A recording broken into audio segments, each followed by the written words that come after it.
2025 भर्तियों का वर्ष। आज ही सुनिश्चित करें अपना सिलेक्शन और डाउनलोड करें तैयारी कर लो ऐप। नमस्कार, एजुकेशन नगरी में आपका स्वागत है और मैं हूं आपके साथ विनीत। राजस्थान कर्मचारी चयन बोर्ड द्वारा करवाई गई पशु परिचर भर्ती में एक बार फिर से नया बवाल खड़ा हो गया है। जो एक्स सर्विसमैन हैं, रिटायर्ड फौजी हैं, उनको होम डिस्ट्रिक्ट मिलना चाहिए था लेकिन नहीं मिला। एक्स सर्विसमैन के आगे से एक्स हटा दिया, जिसको लेकर के तमाम मेरे पीछे देख सकते हैं आप, ये भूतपूर्व सैनिक हैं जो कि यहाँ पर पशुधन भवन पहुंचे हैं और अपनी मांग उठा रहे हैं। मामला कोर्ट में भी जा सकता है। इसके साथ ही एकल नारी जो है उसको भी होम डिस्ट्रिक्ट दिया जा सकता है, ऐसा नियम में भी है। तो हम जिस तरीके से यहाँ पर एक जो अभ्यर्थी हैं, उनसे जो चयनित हैं, उनसे हम बात करेंगे कि किस तरीके से मांग उठा रहे हैं, लेकिन अभी तक कोई समाधान नहीं हो रहा।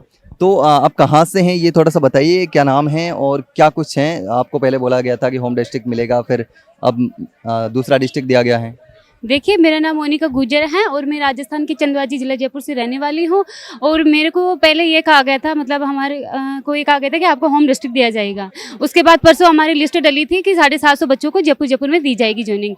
फिर मेरा उनमें से नंबर था 415 नंबर था मेरा, कि आपको जयपुर में दी जाएगी। फिर कल जो लिस्ट आई उसमें मेरे को नियुक्ति दी गई है सम तहसील जैसलमेर में। कितना दूर है आपको? 650 किलोमीटर दूर है। 600 किलोमीटर दूर है। अब हमारे घर में जब सबसे बड़े हामी है तो हमारे साथ जाएगा कौन? कौन हमारे साथ रहेगा? और यदि कोई चला भी गए तो घर पे क्या होगा? फिर ऐसे बहुत दूर हो रहे हैं, तो पता नहीं। अब आए हैं सर के पास, कुछ होगा तो देखा जाएगा। अभी तक कोई अधिकारियों से कोई आश्वासन मिला, जवाब मिला, समाधान का कोई बात? मिले ही नहीं सर से, पता नहीं। इधर कुछ बात हो रही है तो हम तो मिले नहीं अभी। अच्छा, तो पता नहीं आगे क्या होगा।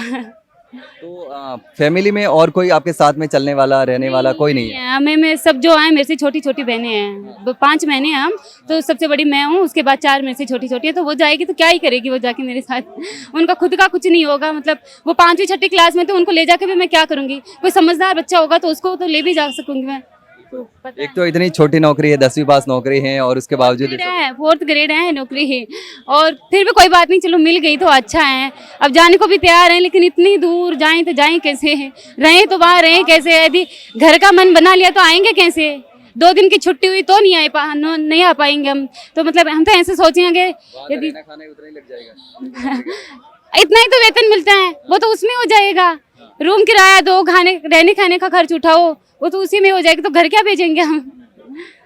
आपका बताइए, कहाँ आपका जिला है, कहाँ पोस्टिंग मिली है, क्या नाम है? मेरा नाम आरती है, मैं डीडवाना की रहने वाली हूँ। और उन्होंने बोला था कि होम डिस्ट्रिक्ट मिल जाएगा आपको नियुक्ति के टाइम, लेकिन अब उन्होंने दे दिया जोधपुर, बालासर तहसील, बिल्कुल बाड़मेर के पास में, 300 किलोमीटर दूर है घर से। अब रहेंगे तो साथ में एक जने को और जाना पड़ेगा, या फिर मम्मी जाए या फिर पापा जाए। फिर 12,400 सैलरी में क्या हो जाएगा गुजारा? कोई मतलब ही नहीं है जाने का। गांव में पहली जॉब लगी है, मेरी फर्स्ट लड़की हूँ जिसकी गवर्नमेंट जॉब है। गांव में आप पहली लड़की हैं जिसकी नौकरी लगी हुई है, लेकिन अब उसमें भी समस्या हो गई कि 300 किलोमीटर कैसे जाए? अब खुशी ही नहीं रही, घर वालों को भी इतनी दूर कैसे भेजेंगे? क्या मतलब हो गया गवर्नमेंट जॉब का? फिर अब आए हैं यहाँ, देखो अब इन्होंने साफ बोला था कि आपको होम डिस्ट्रिक्ट दे देंगे, फर्स्ट चॉइस सेकंड चॉइस दे देंगे। तो फर्स्ट चॉइस पे जो मैंने फिल किया वहाँ पे लड़का है, उसको दे दी। अब एकल नारी को 300 किलोमीटर दूर भेज दिया। एकल नारी में तो रूल है कि उसको होम डिस्ट्रिक्ट दिया जाना चाहिए, जो सिंगल नारी है। साफ बोला था इन्होंने नियुक्ति के टाइम कि आपको होम डिस्ट्रिक्ट देंगे, तो श्योर थे हम तो होम डिस्ट्रिक्ट मिल जाएगी। होम डिस्ट्रिक्ट में भी कहीं दे देते चल जाता, पर आसपास तो कुछ तो करते हैं ना। 300 किलोमीटर दूर, वो भी वहाँ पे बालासर तहसील, बिल्कुल रेगिस्तान है वहाँ तो।